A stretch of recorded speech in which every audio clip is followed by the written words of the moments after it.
জীবন দান করেছেন, সংগ্রাম করেছেন, সাধনা চালিয়েছেন, ত্যাগ স্বীকার করেছেন।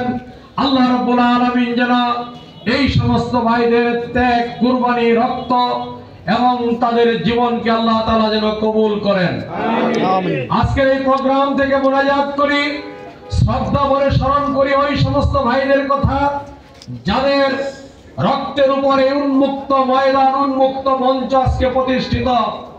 2024 সালের আগস্ট এবং জুলাইয়ের পূর্বে এই এলাকার কোন ইসলামপন্থী লোক প্রকাশ্যে এইভাবে আল্লাহর জমিনে আল্লাহর দ্বীন কায়েম করার কথা বলার সুযোগ ছিল না।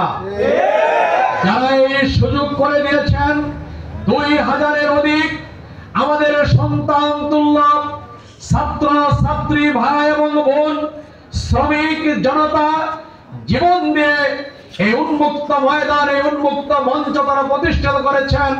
আল্লাহ তাআলার কাছে মোনাজাত করি, আল্লাহ রাব্বুল আলামিন যেন তাদের এই ত্যাগ, তাদের এই জীবন দানকে কবুল করেন। আল্লাহ তাআলা যেন তাদেরকে শাহাদাতের মর্যাদা দান করেন। আমিন। রাব্বুল আলামিনের কাছে মোনাজাত করি, কায়েমানুবাক্যে আল্লাহ তাআলার কাছে এই ফরিয়াদ করি, জুলাই আন্দোলনে চোখ হারিয়েছেন, পা হারিয়েছেন, চিরদিনের মতো পঙ্গু হয়ে গিয়েছেন সেই সমস্ত ভাইরা যারা হাসপাতালে কিংবা বাসায় থেকে মৃত্যু যন্ত্রণায় কাতরাচ্ছেন, আহত অবস্থায় রয়েছেন, আল্লাহ রাব্বুল আলামিন যেন দ্রুত তাদেরকে সুস্থতা দান করেন। সেই জন্য মহান রাব্বুল আলামিনের কাছে মোনাজাত করছি। সংগ্রামী ভাই ও বন্ধুগণ, আপনাদের সামনে আমাদের নেতৃবৃন্দ বক্তব্য রেখেছেন। আমি কোনো লম্বা কথা বলবো না। আজকে আপনাদের কাছে স্পষ্ট করতে চাই, আমরা কেন জামাত ইসলামী করব এই কথাটি আপনাদের সামনে স্পষ্ট করতে চাই। কেন আমরা ইসলামী আন্দোলন করব, কেন আমরা নির্বাচনের সংগ্রামে, আমরা কেন ভোট যুদ্ধে ইসলাম পন্থী বা জামাত ইসলামীর পক্ষ অবলম্বন করব, শুধুমাত্র এই বিষয়ে কথা বলে আমি আমার কথা শেষ করব। প্রিয় ভাই ও বন্ধুগণ, আল্লাহ রাব্বুল আলামিন কোরআনুল কারীমে ঘোষণা করেছেন, ইয়া আইয়ুহাল্লাযীনা আমানু হাল আদুল্লুকুম আলা তিজারাতিন তুনজিকুম মিন আযাবিন আলীম তুমিনুনা বিল্লাহি ওয়া রাসূলিহি ওয়া তুজাহিদুনা ফি সাবিলিল্লাহ বিআমওয়ালিকুম ওয়া আনফুসিকুম যালিকুম খায়রুল লাকুম ইন কুনতুম তা'লামুন। আল্লাহ তাআলা ঈমানদারদেরকে সম্বোধন করে আবার বলেছেন, হে ঈমানদার লোক সকল, আমি কি তোমাদেরকে এমন এক ব্যবসার কথা বলবো যে তিজারত, যে ব্যবসা তোমাদের দাও দাও করে আগুন থেকে, জাহান্নাম থেকে মুক্তি দেবে? আল্লাহ রাব্বুল আলামিন সেই প্রশ্নের উত্তর দিয়ে দিলেন, যদি তোমরা জাহান্নাম থেকে মুক্তি পেতে চাও, ওই ব্যবসা হচ্ছে তোমাদের সম্পদ, তোমাদের জান দ্বারা তোমরা আল্লাহ এবং তার রাসূলের প্রতি ঈমান আনবে, আর তোমাদের সম্পদ এবং তোমাদের জীবন দ্বারা আল্লাহর রাস্তায় সংগ্রাম করবে। তুজাহিদুনা ফি সাবিলিল্লাহ বিআমওয়ালিকুম ওয়া আনফুসিকুম যালিকুম খায়রুল লাকুম ইন কুনতুম তা'লামুন। এটাই হচ্ছে উত্তম পথ। যালিকুম খায়রুল লাকুম ইন কুনতুম তা'লামুন, এটাই উত্তম পথ যদি তোমরা উপলব্ধি করতে পারো। প্রিয় ভাইরা আমার, আমরা কি জান্নাত চাই না?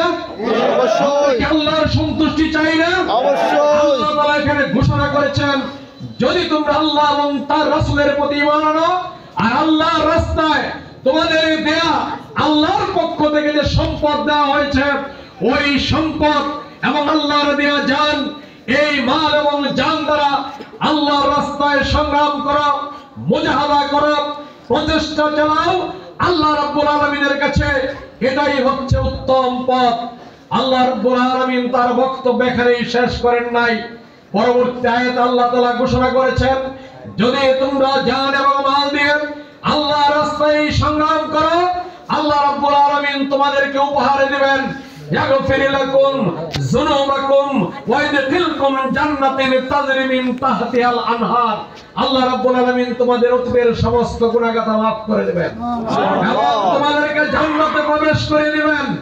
আমরা এই জান্নাতের সুসংবাদ পাওয়ার জন্য, গুনাহগাথা মাফ করানোর জন্য, আল্লাহর সন্তুষ্টি হাসিলের জন্য আল্লাহর জমিনে আল্লাহর বিধান আল্লাহর দ্বীন কায়েম করতে চাই।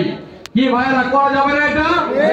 জামাত ইসলামী এর জন্য করি, জামাত ইসলামী এমপি মন্ত্রী হওয়ার জন্য করি না, জামাত ইসলামী কোন সম্পদের মালিক হওয়ার জন্য করি না, ইজ্জত বৃদ্ধি হওয়ার জন্য করি না।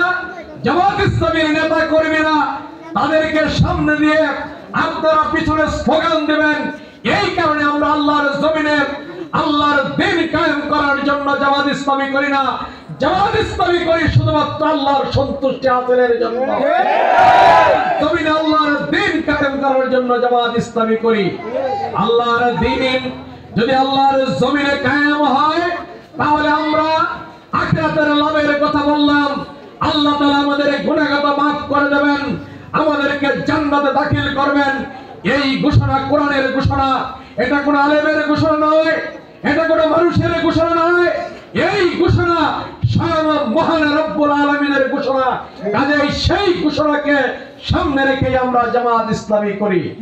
প্রিয় ভাই ও বন্ধুগণ, যদি জামাত ইসলামী আল্লাহর জমিনে আল্লাহর দ্বীন প্রতিষ্ঠা করতে পারে, তাহলে দুনিয়াতে আমরা কি লাভ পাবো সেই বিষয়ে একটি কথা বলতে চাই। কি বলেন, বলবো কিনা? সম্মানিত ভাইয়েরা আমার, 2024 সালের জুলাই এবং আগস্টে একটি বিপ্লব হলো। আমাদের ছাত্র জনতার নেতৃত্বে দাবি ছিল আমরা একটা বৈষম্যহীন সমাজ চাই, আমরা একটা ইনসাফপূর্ণ সমাজ চাই। অধিকারের ভিত্তিতে আমাদের নাগরিকদের যে মৌলিক মর্যাদা এবং অধিকার প্রয়োজন, রাষ্ট্রের পক্ষ থেকে আমরা সেটা চাই। এই দাবি জানাতে গিয়ে আন্দোলনের মুখে গণবিস্ফোরণ হলো, 2000-এর অধিক লোকদেরকে জীবন দিতে হলো, রক্ত দিতে হলো, হাজার হাজার মানুষকে আহত হতে হয়েছে, পঙ্গুত্ব বরণ করতে হয়েছে।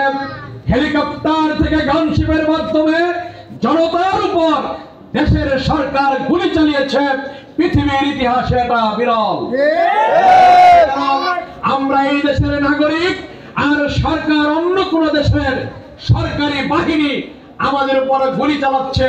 এই অবস্থা কি বাংলাদেশে হয় নাই? সম্মানিত ভাইয়েরা আমার, 1971 সালে দেশটি স্বাধীন হলো। এই 54 বছর পর বা 53 বছর পর কেন আবার আমাদেরকে এই সংগ্রামের মুখোমুখি হতে হলো?